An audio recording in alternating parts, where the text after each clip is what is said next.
Thank you so much for tuning in. Today's dull project is a small 4-inch, 10-centimeter hole in drywall. So here's my hole with a little nail pop just above the receptacle there. And what you want to be careful before you start cutting into the drywall is to make sure what's on the other side is not going to be interfering with you. And here, as you can see, I've got a vacuum port on the left, a cable TV receptacle, and a regular AC receptacle on the right. So what I did was I measured from the edge of the doorway as I think it was 36, 37 inches. And from the floor to the blue tape, where I put the blue tape there, it's about 17 inches. On the other side, it doesn't interfere. So the bottom of that hole is roughly at the 17-inch mark. Once I cut that out, I'll be able to figure out where everything is, but I want to be careful because any lower, and I would hit the vacuum pipe. It's a pretty common problem for many homeowners. Something banged against the wall, the kids played hockey where they shouldn't have, your dog tossed his chew toy. Usually, I would use 1/2-inch plywood or 1x4 lumber as a backing to screw the drywall screw into, but this hole is so small that I thought it would be best to not enlarge it in any way and keep it small, which means I have less to mud and smooth. Further, I don't have any small scraps of drywall, and the small 2x2-foot pieces that they sell are just too mucho dinero, considering that much larger pieces just get tossed into a dumpster at job sites. Unfortunately, no job sites near where I live. So I opted for this patch to try. This is a 6x6 patch made by CGC, Canadian Gypsum Company. There are many other manufacturers that make similar patches for small drywall holes. Although it has what appears to be a reinforcing mesh made of stainless steel, I'm a bit skeptical on the strength of these patches versus a traditional patch with wood backing.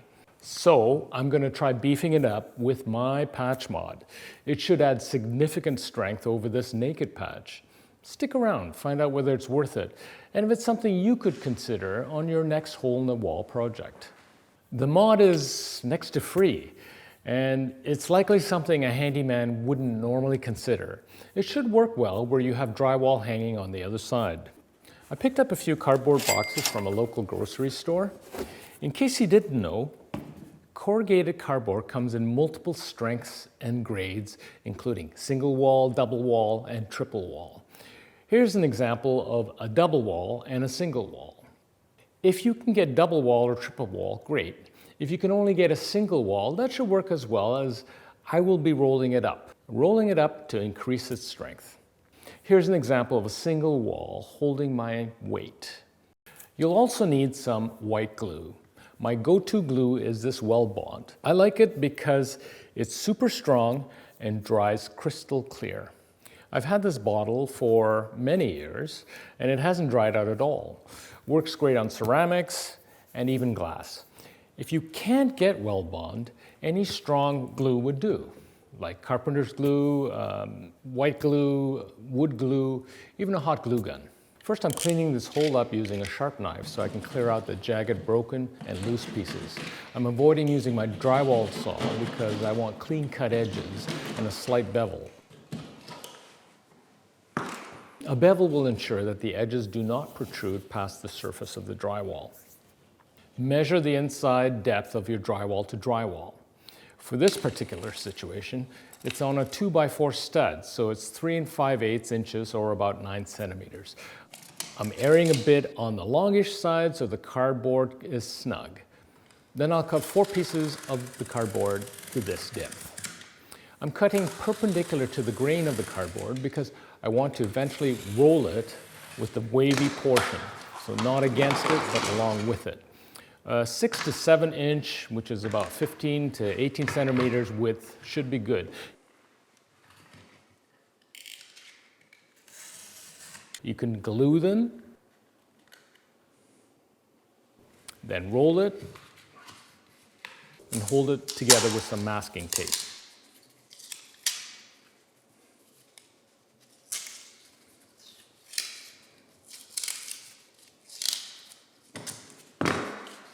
I test fit it to make sure it's snug. I'm now gluing the ends and putting them in as goalposts. All right, let's see if we can give you guys a peek here. See if we can get this in focus. So there's the vacuum port, and there's the goalposts. And I got 4 of them in position. You can't see the upper 2, but there's the upper right one. I let the glue set on my goalposts. With the goalposts in place, I'm cutting this final piece of cardboard just shy of the surface of the drywall, maybe 1/4 inch or 5 millimeter or so, to give it a bit of room for some drywall compound. So this is the double wall cardboard, and it's a little harder to roll because, well, hey, it's double wall, but it's lots of strength here. So I'm gonna glue this up and tape it and continue on. So I paid careful attention to make sure this is flush as possible, just so when you have it in here, you have a nice surface to get into. When I glue this, I'm gonna put this close to the goalpost so that I have something to glue onto.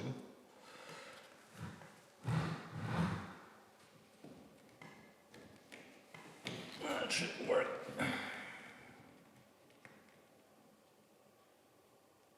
There we go.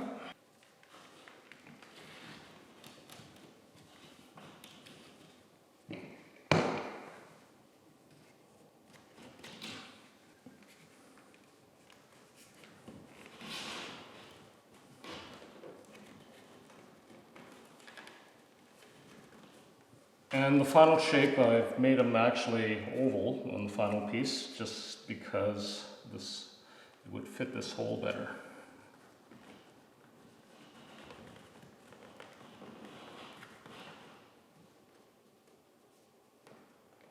There we go. Just beveling the edges. These little loose ends. Oh yeah, that's so strong. All right. I think the next thing we should do is mud. I'm using 2 types of compounds just because, well, I have them in the basement. This compound in a bag is in dry powder form, and it keeps really well. It has a built-in hardener that accelerates hardening in 20 minutes. These are available in different setting times, like 45 minutes, 90 minutes, or even 5 minutes. But I find 20 minutes is a good working time for a non-pro DIY homeowner like me. And I'll be using a pre-mix bucket for the final skim top. You don't need to get both types, with and without hardener. So if you don't have it, you can just stick to one. For a small job like this, you don't really need that much, maybe less than 2 cups or about 500 mil. So just get a small box or bucket. Kind of looks like flour, right? It's like making pizza dough. All right. So I'm gonna mix this. There's a pro tip, I use a mister. That way I can control precisely how much water to use, not too much. So in the first squirt, just be gentle with it.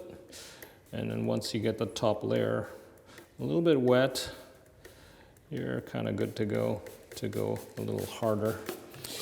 And this allows you to control exactly the amount of water you need. So hopefully you don't use too much and get too thin of a paste. Remember, it sets in 20 minutes, so that's the working time you have from the time it gets wet. I kind of want to get it to the consistency of a little thicker than peanut butter. Maybe, yeah, peanut butter, a little thicker than peanut butter. That's the only way I can describe it. So let me go ahead and do that.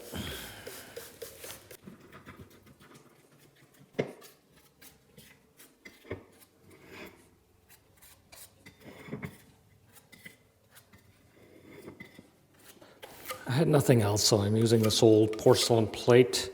Sometimes I'll mix it on a sheet of glass.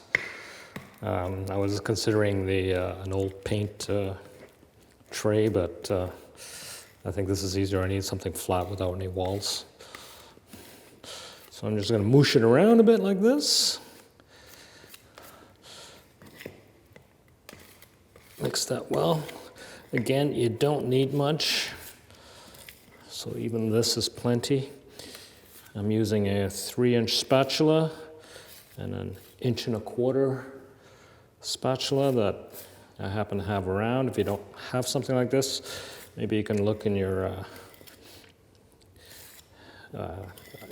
kitchen, or use an old credit card, or you know, a loyalty card would kind of replace this. You can cut it down, or you can buy also some plastic tools that are disposable, but the only problem with them is they don't, they're very fragile, so you can get a nick on the edge like this, and then it's not that good. These ones I don't like because they rust, but I already have them.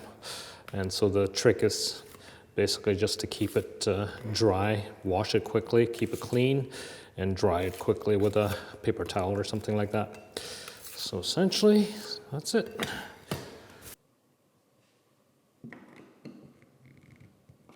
So the cardboard has set nicely. I'm gonna take my spatula and I'm gonna moosh it mostly into, I'm gonna start with the big holes like that and that, so that I can moosh it in.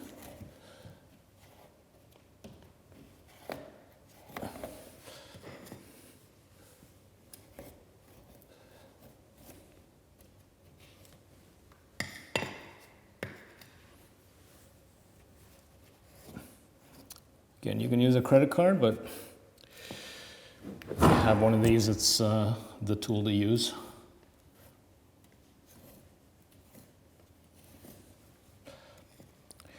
Maybe even, I don't know,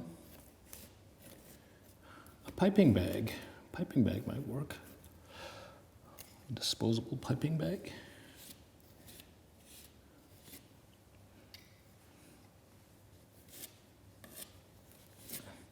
Again, I'm putting pressure in, trying to fill in all the holes, the big holes. And I'm gonna try to build this up.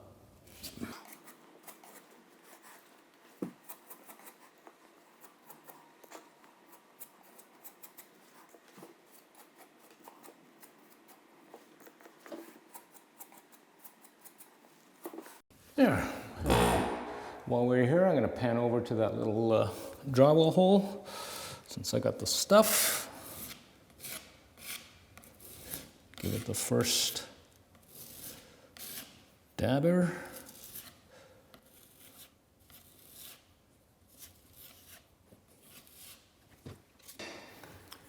And then while we're back here, I'm going to try to take a bigger the 3-inch spatula, and just take off all the excess that's around here. That's above the whole line. So right now it's a little bit concave. That I'll fill in later. I don't want to make it too thick, but I don't want it to be high as well. So we're just going to let that dry. So a couple of hours have gone by, maybe just over 2 hours. I'm really pleased how well this has come along. It's drying and it's quite hard. And so I'm just gonna probably just put the final coat of mud. This is from the pre-mix bucket that I've got here. And I'm gonna use this 8-inch taping knife.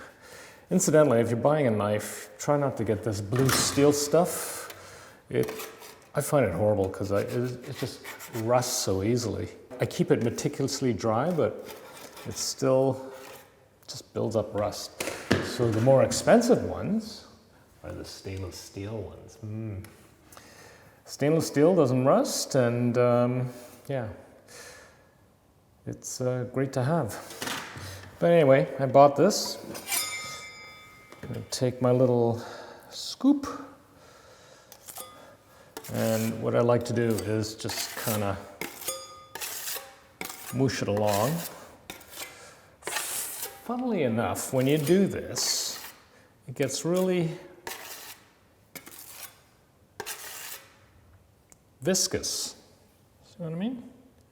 Like when you first put it on there, grab it out of the bucket, it's not that viscous, but then when you stir it around, it gets really runny.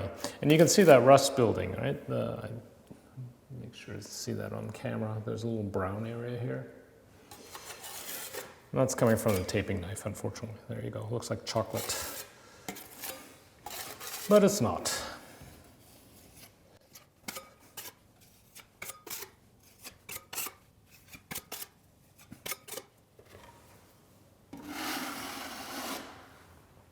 It's now the following day, but first I need a jolt of Java.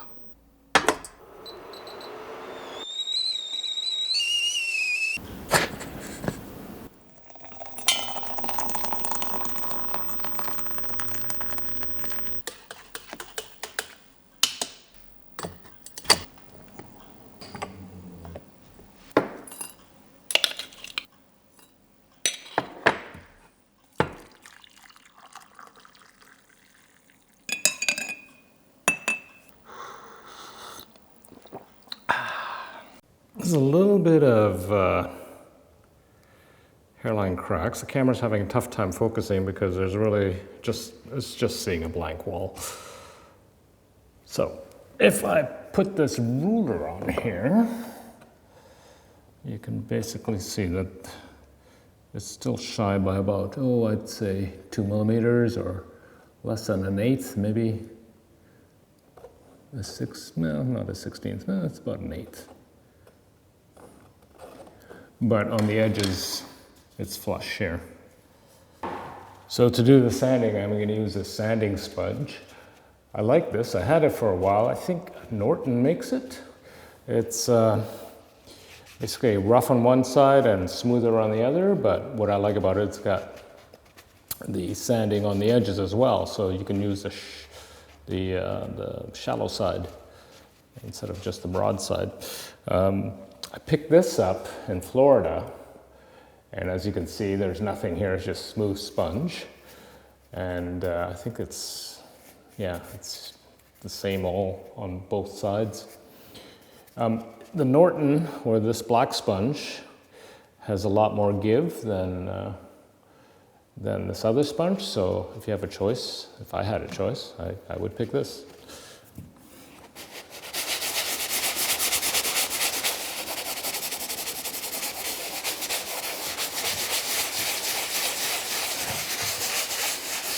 And I'm just going really lightly here. I'm not really pushing into it, just enough for the friction to take off any of the surface edges. And then I can feel it, see if there's anything sticking out. But again, it's not that critical because there's still another layer going on top of that. I'm just doing this for the adhesive. And on this one, same thing. Just enough to roughen up the texture and give it another smooth coat. I think we're good with that. I might just take a damp cloth and wipe this dust off so that the adhesive can stick better to it. Actually, I decided against the damp cloth. I'm just going to do it with a dry cloth so I don't have to wait for it to dry or risk having it being damp and not sticking. Let's see how this thing peels. Got fiberglass, stainless steel mesh. Whoops. Oh yeah. Oh, it's actually pretty sticky. So, we can do this. I think I'm gonna go from one side to the outside, to the other side.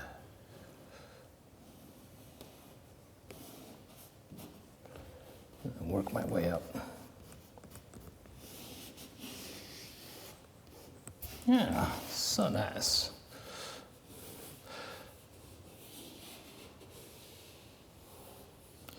Yay. I'm not going to use the bucket.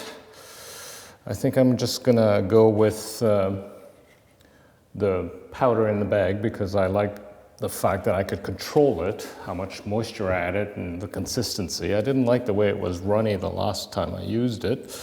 It's got a nice, feels like, well, how can I describe it? It kind of feels like rough fabric, like a sofa, you know? Yeah. And it sticks nice. So most pros would probably have a mortar board to do this. I think that's what they call them. And I have one too, but didn't bring it with me today. So I'm doing it this way. And it's kind of, you know, it's a good way to get the consistency and the smoothness that you want. And if you need to, then you can, you know, spritz a bit of water in there.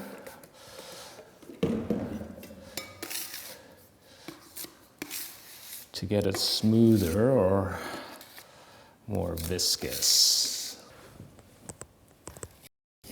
I'm really pushing it in because if you remember the center had that 2 mil gap, so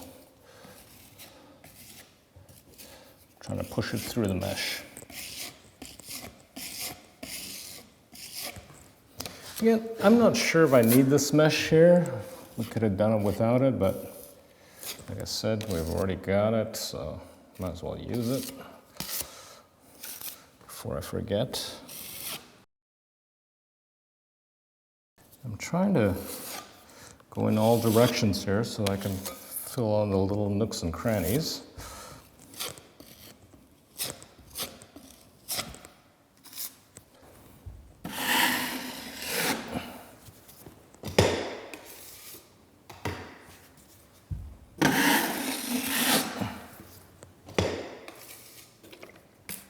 Put a spritz of water here, maybe get it smooth out a bit more. I think I'm taking too much off. I gotta put some back on. And don't worry if you guys can't do this. I mean, you know, the drywall pros, they actually do this for 8 to 10 hours a day. And I really can't compete with that because I'm a photographer and do this, you know, once every blue moon. I mean, probably years. So it's, I really admire the guys. I've seen some of the pros do it and some of the really good pros where they just give it a one swipe and it's like smooth as a baby's bottom. And well, don't be too discouraged if you can't get to that level because, like, you know, you're a homeowner. You don't do this all the time. Okay, I think I'll just smoothen it without putting too much pressure on it because I don't want to see the grid lines in there.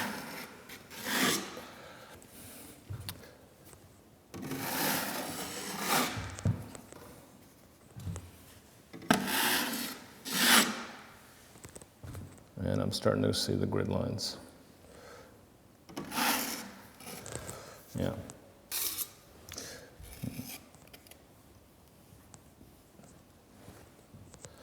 Don't want to see the grid lines.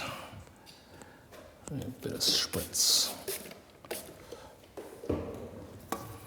Even the pros have a problem with these tape lines because I've seen them in a lot of commercial places. So maybe there's a challenge to them. Where the grid lines showed up.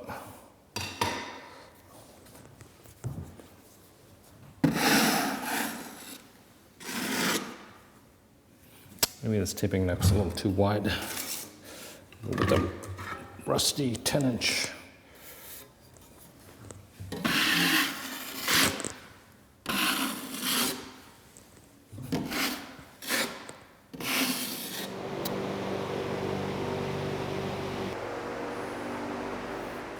This worked out pretty well. I'm super happy with the results. There are some advantages to patching it this way. You get an extremely strong patch with minimal cost, no power tools required. Great for new homeowners or the reluctant DIYer who doesn't own any power tools. It keeps the repair area small and Minimal amount of mudding as a result. That's perfect for the beginner, and it's an easy, quick weekday or weekend repair project that you could just whip off. I considered not using a patch, but was afraid that eventually micro cracks may show. And I also saw some types of patches that were made of just drywall paper, perforated with little holes, which should also work well. So for those of you that have just bought a house or have holes in their walls, I encourage you to give repairing it yourself a go. It's not that hard, you'll save some money, and it's rewarding doing it yourself. I previously mentioned double-walled cardboard, but now after having done this, it's completely overkill. Single-wall cardboard will be plenty strong. If you live in a high humidity area, and I'm talking tropical rainforest here, I would have to resort to maybe wax cardboard. Let me know what you would do differently or have done in the past. If this gave you some inspiration, hit that thumbs up button and consider subscribing, as I don't do these vids as often as I'd like to. Keep on being dull, and I hope you survive your house.